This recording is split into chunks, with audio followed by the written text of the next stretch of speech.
Sveiki, aš esu psichologė Gerda Paulauskienė ir šiandien kalbėsime apie manipuliacijų įtaką kasdieniame gyvenime.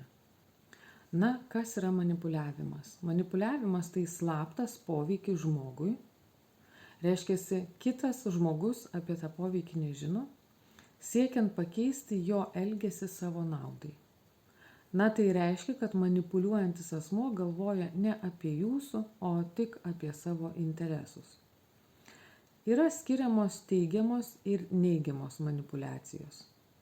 Pozityvioji manipuliacija skirta pirmiausiai partnerio naudai. Na ir pateiksiu dabar keletą pavyzdžių.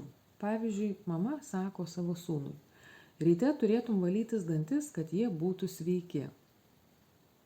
Šios manipuliacijos tikslas, kad sūnus rūpintųsi savimi ir savo išvaizdą. Gydytojai, norėdami apsaugoti pacientą nuo sunkios informacijos, gali ją nuslėpti ir informuoti tik artimuosius. Kartais tai padeda išgelbėti paciento gyvybę arba ją pratęsti. Mokytojas, kuris sako, kad jeigu iki kitos pamokos neparuošite pasakojimo šią temą, dėja, bet turėsiu parašyti neigiamą pažymį.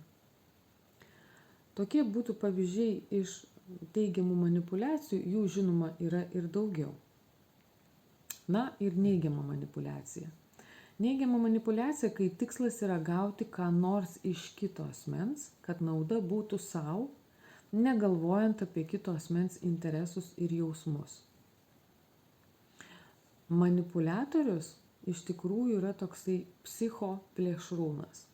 Jis randa jūsų silpnąsias vietas ir tiksliai pataiko į taikinį. Sąmoningai ar nesąmoningai manipuliuoja kitais žmonėmis, kad pasiektų savo tikslų.